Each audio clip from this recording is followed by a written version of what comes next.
Roseytours here. This is part 2 of my street tour on the bicycle lane of Domingo Street here in San Juan City.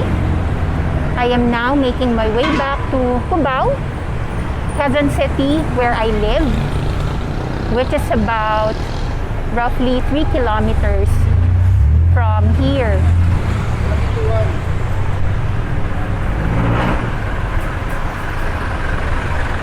In this tour, we're trying to trace the bike lane along Domingo to also give two-wheel commuters like me, particularly cyclists, an idea of how safe it is to use this road when commuting from San Juan to Cubao.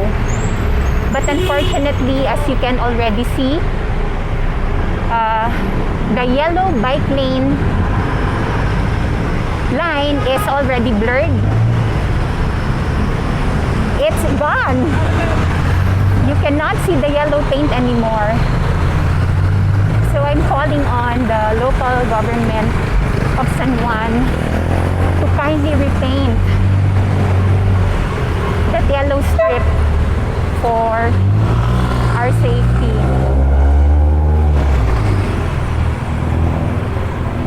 It's the 28th of January, past 4 in the afternoon, and to my left is Pure Gold Aurora.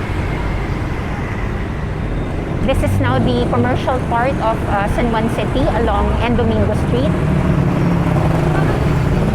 This is the time of the day where people coming from the offices or schools are making their way home or heading home, also via commute.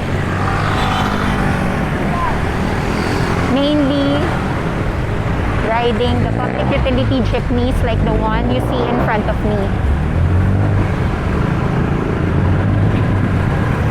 So the problem with small bike lanes like this is that even pedestrians tend to use them.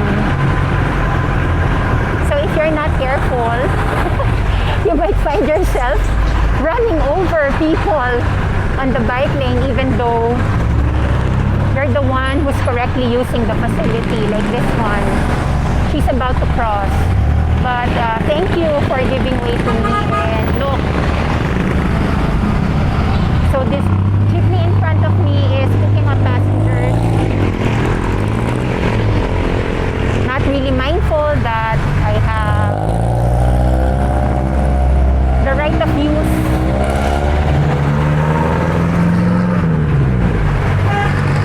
So if you're unfamiliar with street situations or real world situations like this on the street, you will just drive yourself crazy, getting mad at people like this. But over the years, I've learned to develop more patience, because at the end of the day, it won't do me any good if I get angry at them, because anyway, they won't listen, you know. Some people just choose to be stubborn and disregard traffic laws in the country, which is the unfortunate scenario. So I'm just going to make a quick stop when we cross to the other side.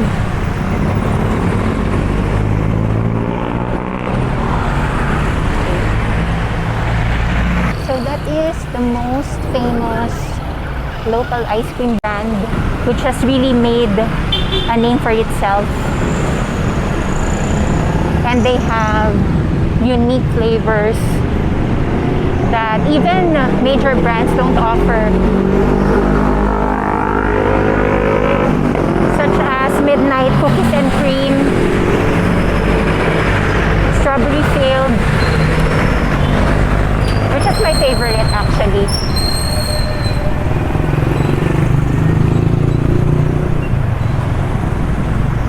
So I don't mind riding my e-scooter all the way here just to get a taste of big scoop ice cream every once in a while. So it's getting a bit late. It's late in the afternoon as we make our way on Domingo Street along the bike lane, which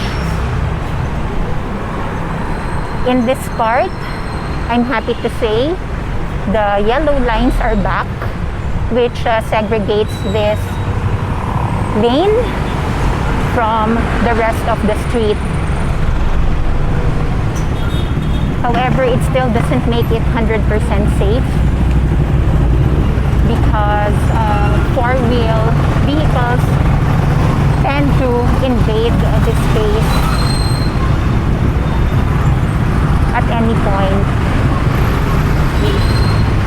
So even as the one with right of use, I need to be very careful along on the lane like this. Look at this car.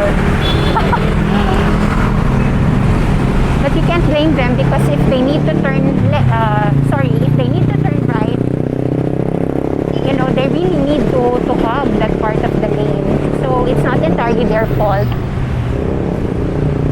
But for the most part, definitely traffic enforcement on using bicycle lanes properly can definitely still be improved by a long shot. There are also rough patches along the bike lane, bumps like this. And thanks to my DJI Pocket 2, you will not even see that when you watch this video because of its trusty and dependable gimbal. But I'm telling you, this is a challenge in itself because I am hitting multiple bumps.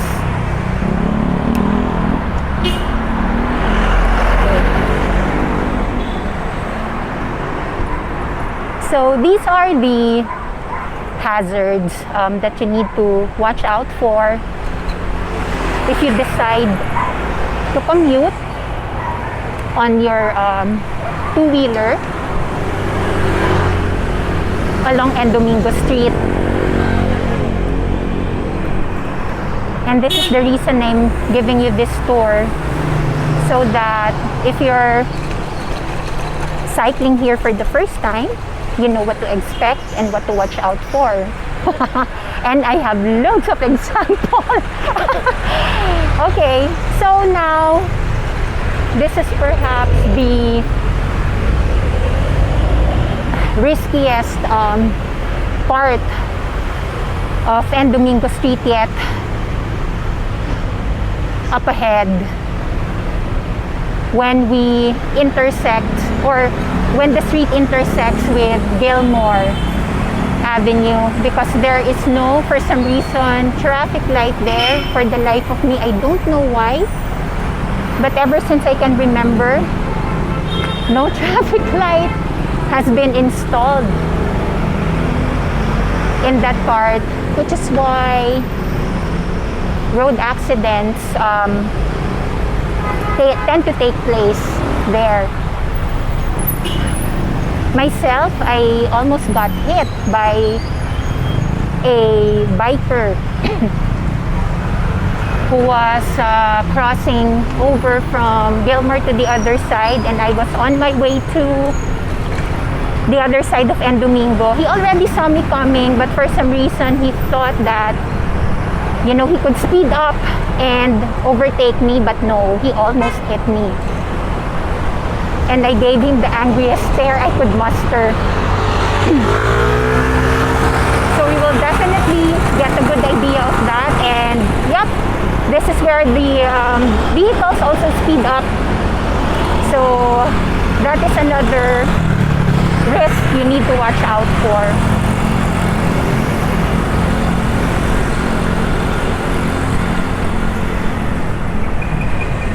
And on this part, the bicycle lane yellow line is also blurred now, and this is the intersection, so good luck.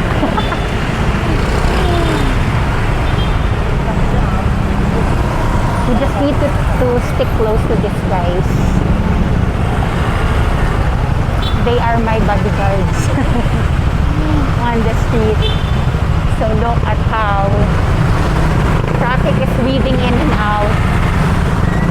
It's like no rhyme or reason. Okay, be careful. You have to be careful.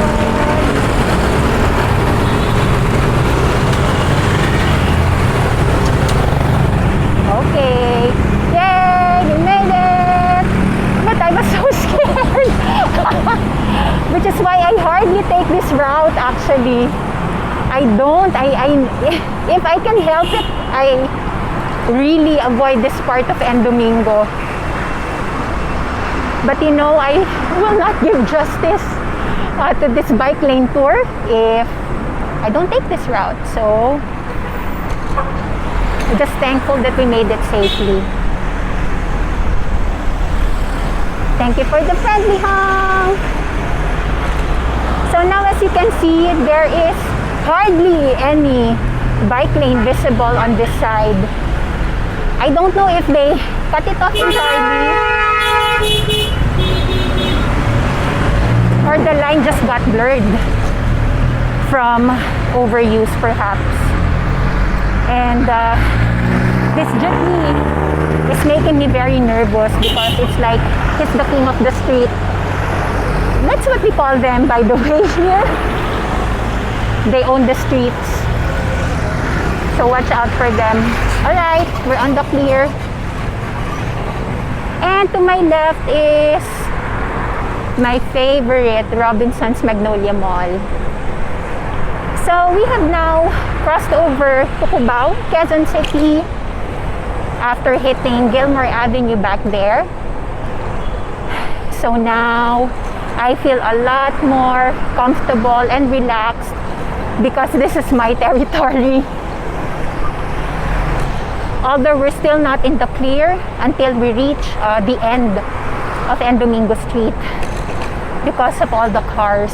Oh shoot, I haven't turned my headlight on yet. So okay, let me just pull over to the other side. That's not good. I didn't realize that it's getting dark. But yeah, okay, let me just, we can rejoin the traffic now. But yeah, this is what I mean when I say that there are risks involved if you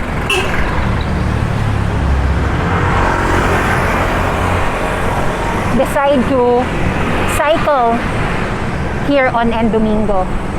You just really need to be extra careful and be sure to practice proper courtesy, road courtesy as well, so that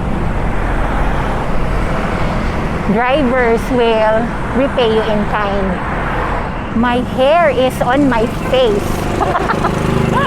I'm sorry about that. I wish I can show it on screen, but let me just, because I have short hair now.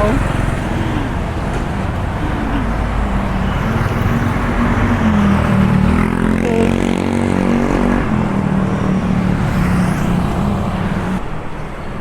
Alrighty. Woo!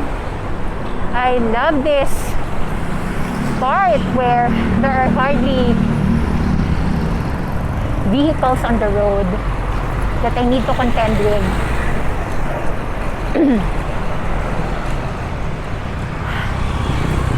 So another intersection we need to be mindful of is this one on Titwazon, and okay, yay! They let me pass. It's always that's always a risky part of Domingo Street as well, the one which intersects with Pitwason. So we're nearing the end of Domingo Street in this side of Cubao. And as you can see, there's no longer a bike lane here.